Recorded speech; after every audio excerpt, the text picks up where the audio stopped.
Gerald, you're fired. I was given the pink slip by my boss at InfoWars, the biggest internet political radio show on the planet. I don't even know what I did wrong. I certainly wasn't caught spitting in Alex Jones's coffee or ejaculating into it even. Even on the days that I ejaculated into it, Alex complimented me on my coffee making skills, calling it the best cup of coffee he's ever had. Anyways, I packed my stuff, went home, and started life anew, living off of government unemployment. After about 6 months of sitting at home, watching daytime television, eating cheese curds, and farting vigorously into my lazy boy to the point where I actually created a hole in the seat, I decided to check up on my old boss, Mr. Alex Jones. I looked on his website, seeing that he had just posted a new episode. I immediately clicked play and began watching the latest installation of his right-wing program.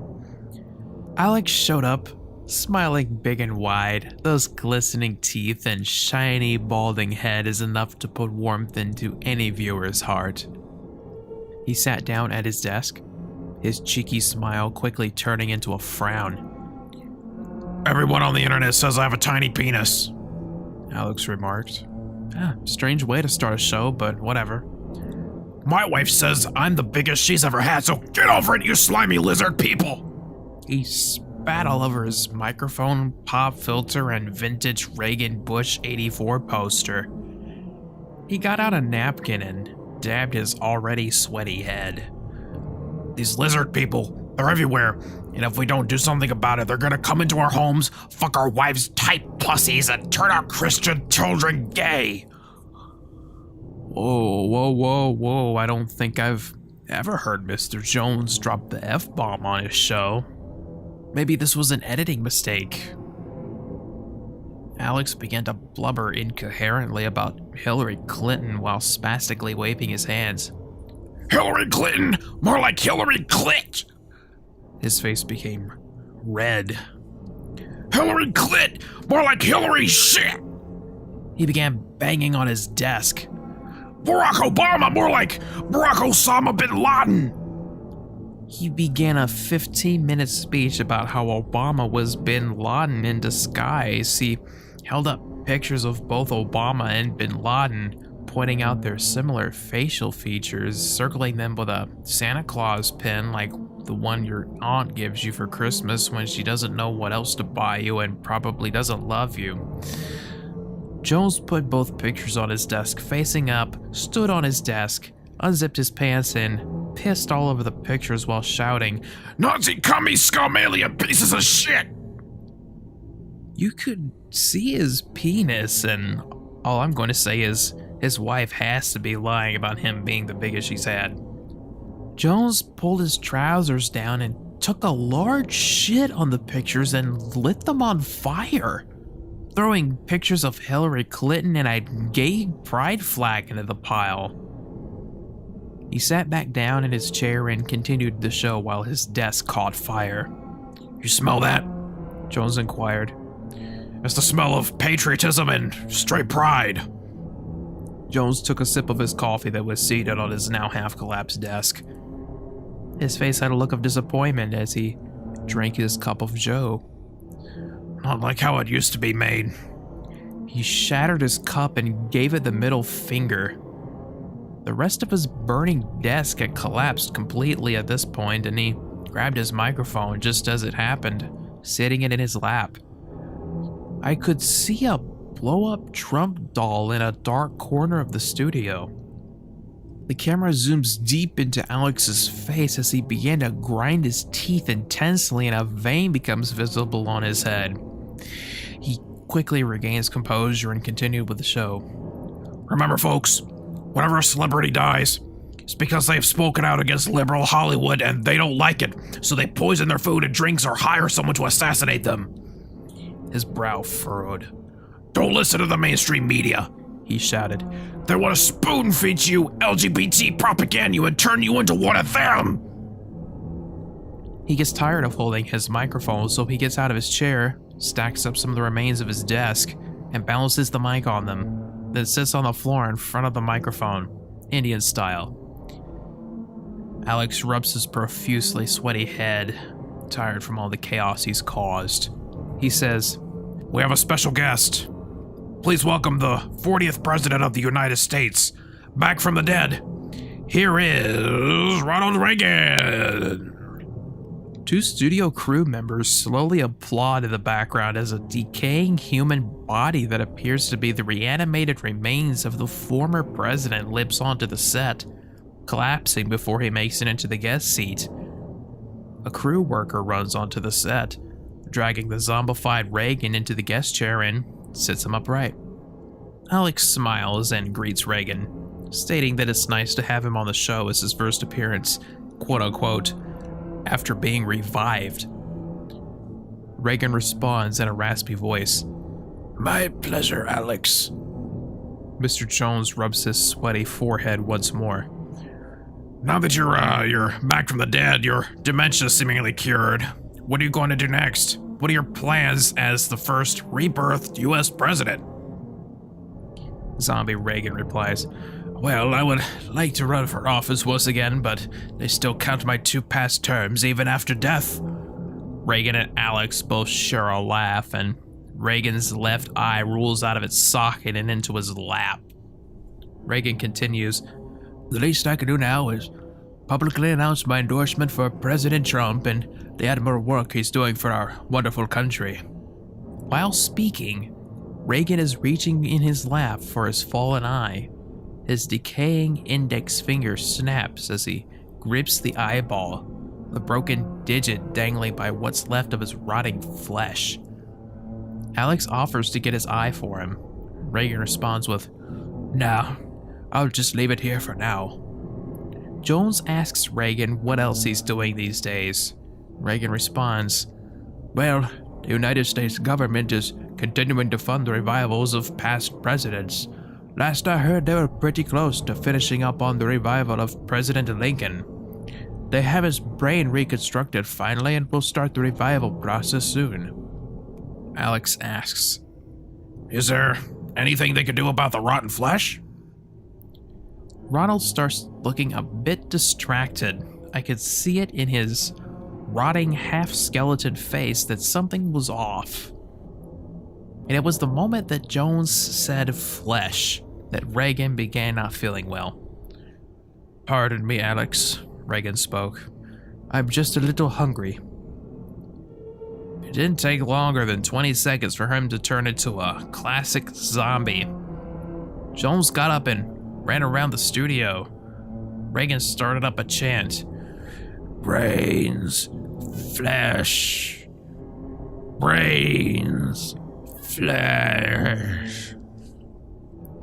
He finally grabbed Jones by the arm, biting his hand clean off, spraying hyper-realistic blood everywhere like a yard sprinkler. Reagan chews up Jones's severed hand before Jones unholsters his 9mm pistol because this is America and offed Reagan right there with a shot to the head. Reagan falls to the ground with a dull thud, blood and brain matter oozing from his head wound. Alex turns to tend to his severed hand as the camera zooms into it, still spraying blood every which way. All of a sudden, and to this day, I cannot explain this phenomenon, but slowly but surely, a hand began to materialize underneath the stump. It grew into place where his previous hand was. The camera pans up to Jones's face. His face is in full frame, closing his eyes and then opening them again, to reveal that his eyes have become black and resembling the eyes of a lizard. Jones realizes what he had revealed and quickly asks the crew to cut the cameras as the shot cuts away. Just a split second after what I think was a lizard-like tail appeared on screen behind Alex, waving around. They rolled a commercial for Jell-O, shockingly. However, it wasn't just any Jell-O, it was Jell-O Blood Pops. I was in a mix of shock and awe at this frozen food product that I deemed highly controversial. But that's not the worst part. The worst part is that the person advertising the Pops was Bill Cosby. He shouted, After 25 years, Jello blood pops back. Now we're 60% less Quaaludes. He tried to stand up and dance along with these two poorly animated 3D skeletons, but the elderly Cosby fell and broke one of his hips. The ad keeps rolling as Cosby lay on the ground, vomiting chunky green fluid as the skeletons breakdance in the background to some really bad accordion music. The commercial ends and fades out after Cosby vomits up his spinal cord. InfoWars returns with Alex sitting at a new desk in place of the old one he destroyed in a fiery Democrat hate-driven rage. He has his glistening smile back and continues on with the show. Welcome back to InfoWars, the only talk show that guarantees to troll the libtards epic win style on the regular. May I add that before he started speaking, his forehead looked to be patted dry while the demonic Jello commercial was rolling. Once Alex started speaking, his balding head immediately broke a sweat. He looks inquisitively at the camera, before pointing at it and saying, I know you're watching, Geraldo. You know my secret. He quickly zooms out of the studio, one of his cameramen following him. He jumps into his car and starts it. He pulls out of the studio parking lot and into the street, and might I say, he was going way over the speed limit. He did stop at stoplights, however. While at a stoplight, he turned to the camera that was being held in shotgun. I'm coming for you, Geraldo, and you're going to die. The light turned green and he stepped on the gas, speeding across the intersection, hitting several old people and baby strollers. He even laughed at one elderly woman who did a backflip when he hit her. Flip, you old bitch! He stopped at a McDonald's on the way here and ordered a McGangbang and a medium Coke, ingesting his meal on the way to my house. Sure enough, a car pulled up in my driveway soon after. It was at that moment I realized that this was a live feed. He unbuckled, got out, and walked up to my front door, knocking politely at first, then ringing the doorbell really fast and aggressively. Since it's polite and proper etiquette to wait until someone has opened the door, I took this opportunity to brew some coffee, then masturbate to degenerate furry porn so I could bust a nut into the coffee, then opening the door and presenting Mr. Jones with it. He pouted his lip as he looked down at the cup of coffee, a Reagan Bush 84 mug. He was about to cry knowing he missed my coffee so much. He grabbed the mug, inhaled the cup of joe before regretfully taking a switchblade from his pocket and saying, I'm sorry, Geraldo, but you know my secret. You must die. I screamed like a little schoolgirl before running back into my house with a murderous reptilian conservative talk show host on my tail. It wasn't long until the police arrived to arrest Jones for speeding and running over people.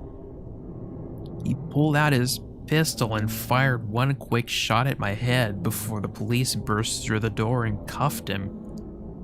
His bullet went through my brain, but I survived. I'm now wheelchair bound, forced to live out the rest of my life as a cripple.